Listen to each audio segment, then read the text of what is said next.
Et c'est donc de ce site Internet gouvernemental que nous avons pu trouver toutes les villes, toutes les préfectures où sont exploités de l'or. Donc, comme vous pouvez le voir, tout en haut de la carte, il y a marqué or, or, or. Alors, il faut savoir que dans le Tône, dans la préfecture de Tône, il y a de l'or qui est exploité. Dans la préfecture de Saint-Cassé, il y a de l'or. Dans la préfecture d'Assoli, il y a de l'or. Dans la préfecture de Bassar, il y a de l'or. La préfecture de Tchaoudjo, préfecture de Djouffelgou, préfecture de Blita, préfecture de Lesmono, préfecture d'Agné, préfecture d'Akebou, préfecture de Wawa, préfecture d'Amou, préfecture de la Kosa. Dans toutes ces préfectures, il y a de l'or qui est exploité. Voilà. On ne sait pas à quelle quantité. On ne sait pas si c'est industriel, c'est artisanal. Mais sur le site du ministère, sur ce site-là, ils ont mis tous ces endroits comme des endroits où on exploite de l'or. Voilà. De toute façon, l'or n'est pas exploité de façon industrielle. C'est très rare que l'or soit exploité de façon industrielle. C'est toujours de façon artisanale ou semi-industrielle. Et c'est les images que vous voyez beaucoup circuler, où vous avez des hommes et des femmes qui sont dans le lit de la rivière et qui tamisent l'eau, la boue pour pouvoir retrouver. Donc, mais ce qu'on appelle au Ghana les galamsey. Les galamsey. Et donc, ça, c'est une carte du ministère même des mines du Togo. Exactement. Ça, c'est une carte du ministère des mines du Togo. Voilà. Voilà. Et donc, l'Organisation des Nations Unies. S'il vous plaît, dites-le, rappelle le nom du site pour nos éditeurs, ceux qui le demandent. Alors, le site, j'appelle sigm.tg. sigm.tg. Si quelqu'un peut l'écrire dans les commentaires. Quelqu'un peut l'écrire dans les commentaires. sigm.tg. C'est le nom du site. C'est le nom sigm.tg. C'est un site qui a été financé par la Banque mondiale pour que le Togo puisse faire son cadastre minier. Voilà. C'était un site que nous, les journaliers, on avait l'habitude de visiter, d'aller chercher des informations. Après, ils l'ont bloqué. Et puis, je pense que maintenant, ils l'ont encore ouvert. Voilà. Exactement. SIGM, voilà. Donc, l'Organisation des Nations Unies pour le développement industriel nous a révélé que le Togo est devenu une plaque tournante de l'or de contrebande venue du Burkina Faso et du Ghana, en raison des faibles taxes togolaises sur les pierres précieuses. Alors au Togo, il y a une petite taxe de 4,5%, qui est une taxe qu'on appelle la taxe de sortie sur tout ce qui est,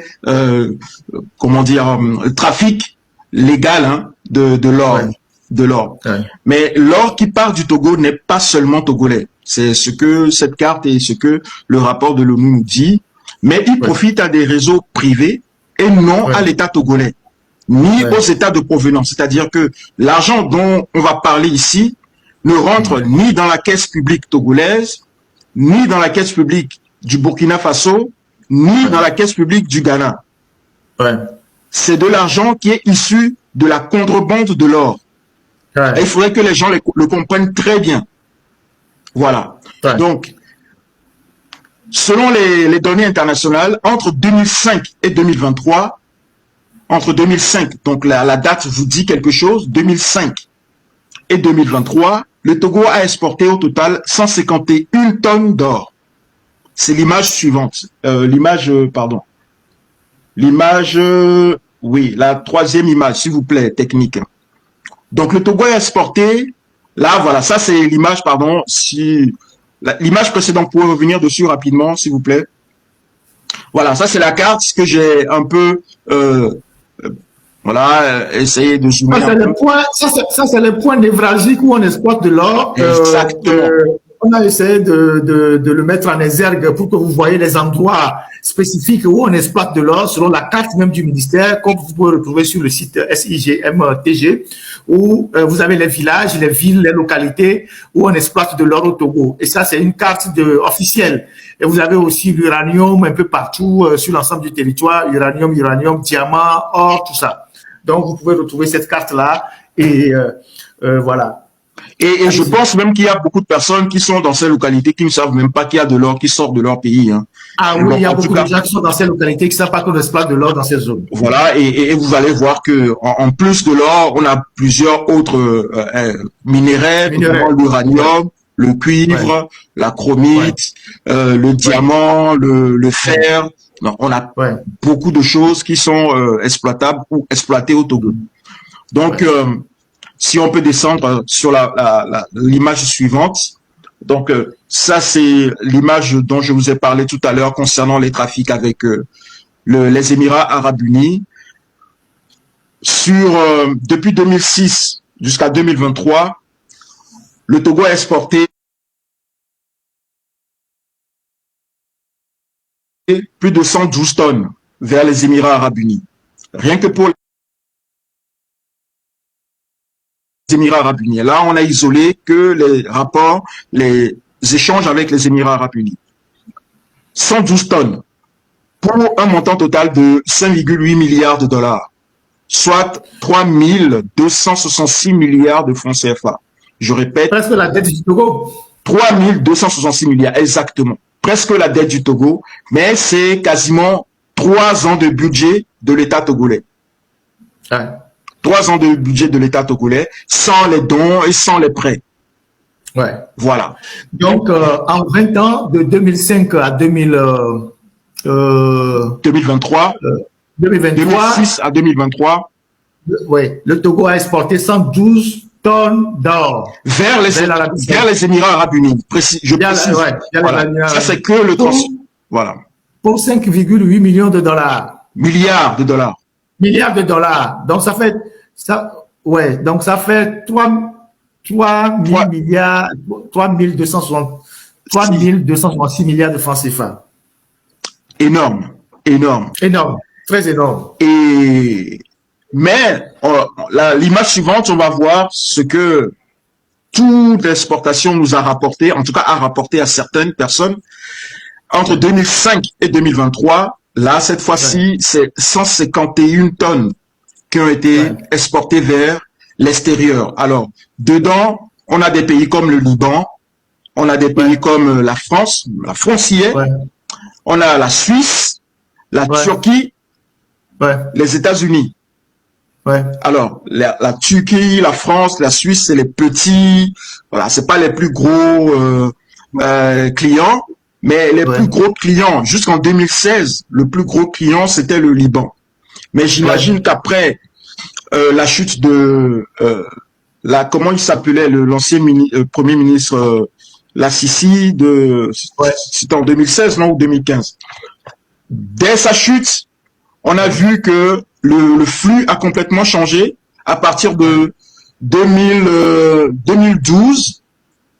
On s'est plutôt plus concentré sur les Émirats arabes unis.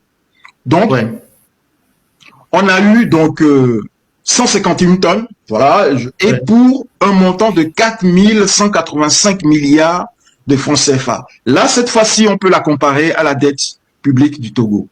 Là, c'est l'équivalent c'est presque l'équivalent de la dette publique du Togo.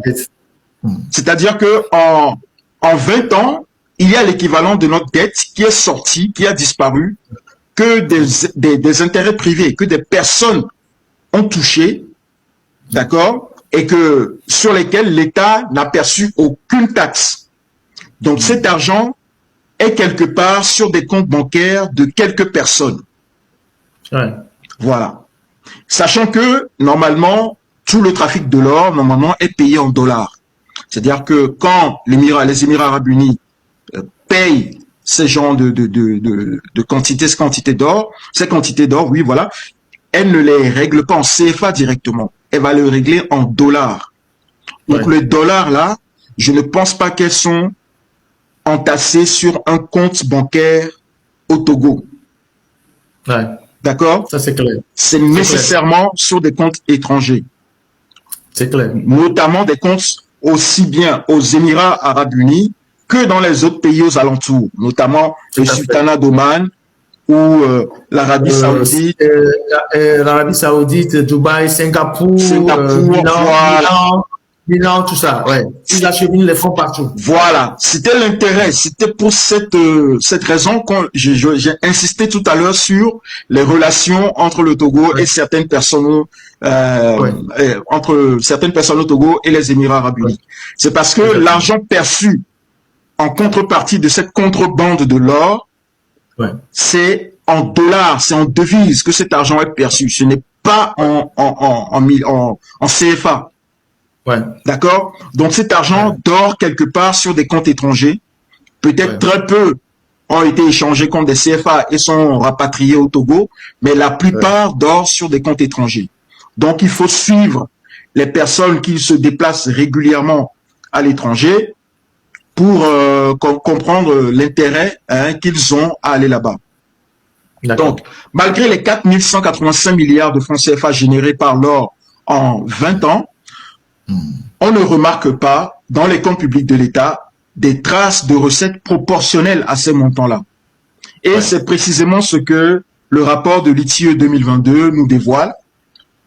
Le rapport nous dit que le Togo a vendu donc pour rien que l'année 2022 1,2 milliard de dollars d'or, soit 720 milliards de francs CFA, et que ce montant, s'il avait été taxé, aurait rapporté 54 millions de dollars à l'État togolais, c'est-à-dire 33 milliards de francs CFA.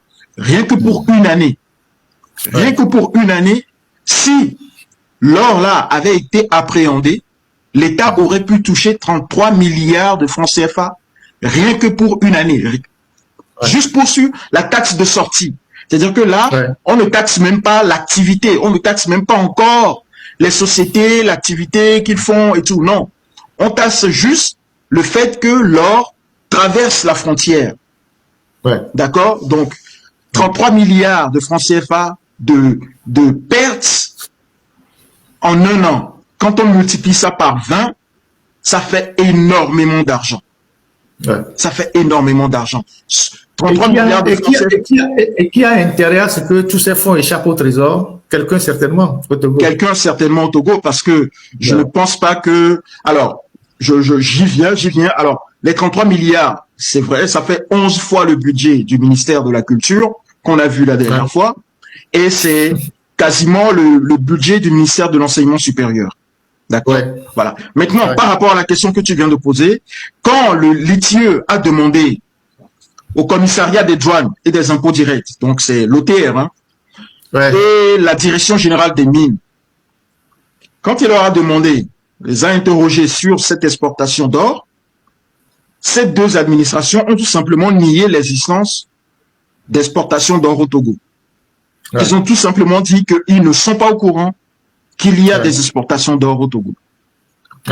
Et la DGM, la Direction Générale des Mines, est même partie jusqu'à dire que elle ne savait même pas qu'il existait une taxe de 4% dont je vous ai parlé là, la taxe de sortie, qu'il existait une taxe de sortie au Togo qui frappe les pierres précieuses. Donc, quelque part, on a au Togo un système de contrôle qui est complètement défaillant. C'est pas défaillant. Ou alors défaillant ou complice. C'est pas défaillant. Ou complice. Le directeur des mines à l'époque de la direction générale des mines, c'est un certain M. Gbenbertan. Et il est passé entre-temps, il est resté pendant longtemps à ce poste-là, et puis après il est passé directeur de cabinet de ce ministère.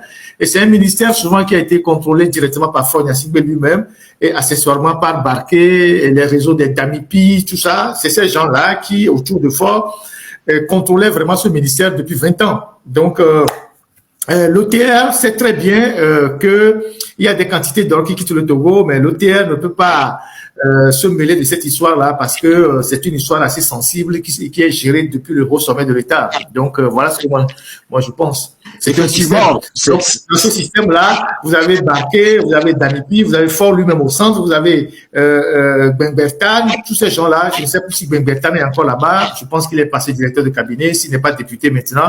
Voilà des gens qui savent ce qu'ils font comme contrebande au Togo et l'argent que ça rapporte et ce qu'ils empochent sur le dos de la République. Exactement. C'est-à-dire que c'est impossible pour ces gens-là, en 20 ans, de dire qu'ils ne savent pas ce qui se passe au Togo.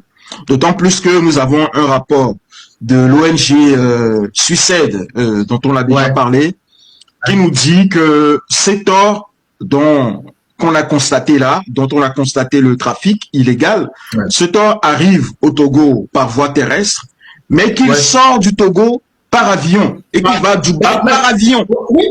Ouais, c'est-à-dire, l'or dont on parle arrive au Togo par voie terrestre, donc du Ghana, du Burkina, peut-être accessoirement du Mali ou du Niger, on ne sait rien.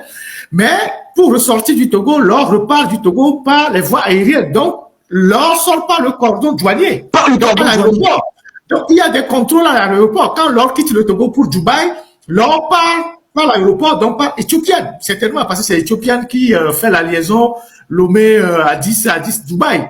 Et donc l'or part de Lomé, et donc il y a des contrôles à l'aéroport, il y a des contrôles de la police, de la douane, tout ça à l'aéroport. Donc l'or ne peut pas quitter le Togo sans aucun contrôle. Exactement. Donc, très important. Voilà encore une information qu'on vient de donner.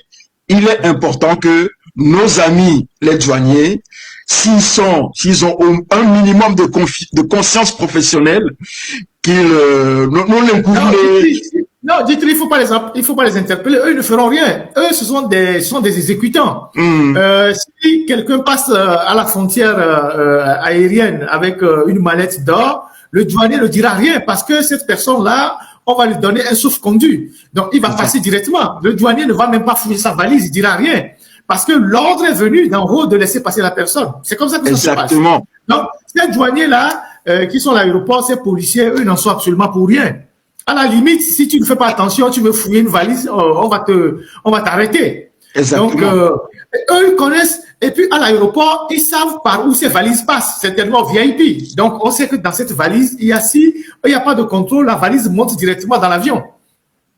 Et on peut même aller plus loin. On peut même aller plus loin en citant toutes les personnes ou toutes les personnalités qui passent par l'aéroport sans contrôle ou avec un laissez-passer.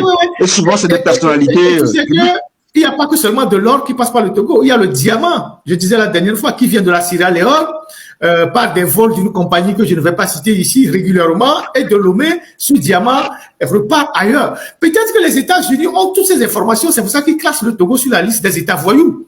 Parce que bien sûr, de Zender, il y a des petits avions qui viennent régulièrement à Lomé venant de Zender. Zender, c'est le Niger. Et il y a des avions qui atterrissent à Niamtougou régulièrement. Qu'est-ce que ces avions, ces aéronefs transportent qui viennent régulièrement dans notre pays? Donc, tout ça, c'est certainement que c'est documenté. Il n'y a pas d'avion qui vole si on ne sait pas. Tous les avions qui volent, au moins, on sait que de tel endroit à tel endroit, il y a un avion qui a fait la navette. Parce que même nous, les journalistes, on peut traquer les avions facilement. Donc, l'aéroport de Lomé reçoit des avions qui viennent régulièrement de Zender. L'aéroport de Niamtougou reçoit des avions. Donc, le Togo est devenu une plateforme de contrebande de la région. Donc, peut-être que les Américains ont ces informations. C'est pour ça que, bon, ils classent le Togo sur la liste des États voyous. Ça ne m'étonnerait pas. De toute façon, vous savez, alors, sur cette liste-là qui était sortie et dont tu as parlé récemment, on trouve notamment la Birmanie, le Venezuela. On sait que ces pays-là, la Libye, on sait que ces pays-là, c'est des plaques tournantes de trafic d'or, de trafic d'or, mais également de substances, comment dire, de drogue. Et je précise que le Togo a même déjà été appelé dans un rapport d'Interpol où on a nommément, en tout cas, on a directement nommé certains dirigeants comme responsables qui couvrent certains trafics illégaux, de trafic de stupéfiants au Togo. Il y a même certains dirigeants qui ont des champs de pavoine ou des champs de hashish ou de champs de choses comme ça au Togo. Donc, ça ne m'étonnerait pas qu'ils aient toutes ces informations-là. Aujourd'hui, nous montrons, en tout cas à nos compatriotes, que le Togo, aujourd'hui, est une plaque tournante de toutes sortes de trafics illégaux. Alors, on connaissait déjà les trafics de drogue.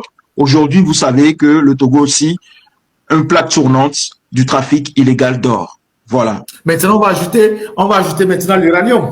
Et on va maintenant ajouter l'uranium qui vient du Niger. C'est ça, c'est de la contrebande. Quand vous avez une société et un État qui sont en litige et que le litige n'est pas encore réglé et que l'État fait forcing pour vendre cette marchandise-là, c'est une marchandise de contrebande. Et quand vous acceptez que cette marchandise transite par votre territoire, c'est que vous êtes complice de la contrebande. Donc, je pense que ce qui intéresse nos dirigeants, c'est de capter l'argent de partout. c'est de capter l'argent. Je ne sais pas ce que ça leur rapporte comme commission, mais de capter de l'argent de partout pour asseoir le plus longtemps possible leur régime, parce qu'il faut nourrir les réseaux, il faut entretenir les diplomates, il faut entretenir tous ceux qui soutiennent ce régime-là, les gens, les sommets bidons qu'ils font à Lomé, comme le prochain sommet de panafricanisme, ils vont mouiller beaucoup de participants qui vont arriver. Il y a les avocats qui ont une conférence à Lomé à partir du 3, sont attendus plus de 800 avocats. Et je ne suis pas sûr que c'est seulement les cotisations de ces avocats qui vont les amener à Lomé. Ils vont certainement donner des moyens à ces gens-là, ils vont les héberger. Tout ça, c'est l'argent qu'ils utilisent par certains réseaux pour payer tout ça. Après, toutes les médiations que Ford dit qu'il fait un peu partout dans le monde, les billets d'avion, les jets privés qu'il loue, les hôtels là où il reste, les délégations, c'est des choses qui sont payées. Donc, vous voyez que ce pouvoir a besoin d'argent de partout. Et toute activité, même frauduleuse, qui peut leur apporter de l'argent, ils sont prêts à mettre de l'argent. Quand on a fait une enquête sur les pavillons pour les navires fantômes, le Togo est l'un des rares pays en Afrique de l'Ouest à vendre le pavillon togolais à des armateurs peu crédibles. Au moins, ils vendent au moins un pavillon à $1 million ou $2 millions. Parfois, ça dépend de ceux qui cherchent le pavillon. Vous savez que tous ceux qui mènent des activités illégales et illicites en haute mer, qui transportent des armes, de la drogue, du carburant frélaté ou du carburant de contrebande, ces gens ont besoin d'avoir des pavillons et beaucoup de pays hésitent à leur donner ces pavillons. Donc le Togo, lui, vendait les pavillons à ces pays-là et qui circulent dans le monde. Vous allez voir, on va raisonner un navire au large de la Grèce qui bat pavillon togolais. On va vous dire que ce navire transporte des armes. On va arrêter un navire battant pavillon togolais au large du Brésil. On va vous dire qu'il transporte de la drogue.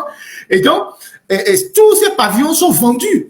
C'est pour ça que quand vous voyez, par exemple, les secteurs comme quand le Togo criait, nous faisons de la sécurité maritime, on fait les sommets. Tout ça, c'est pour faire du trafic qu'ils faisaient tout ce bruit-là. Voilà ce qui se passe dans notre pays.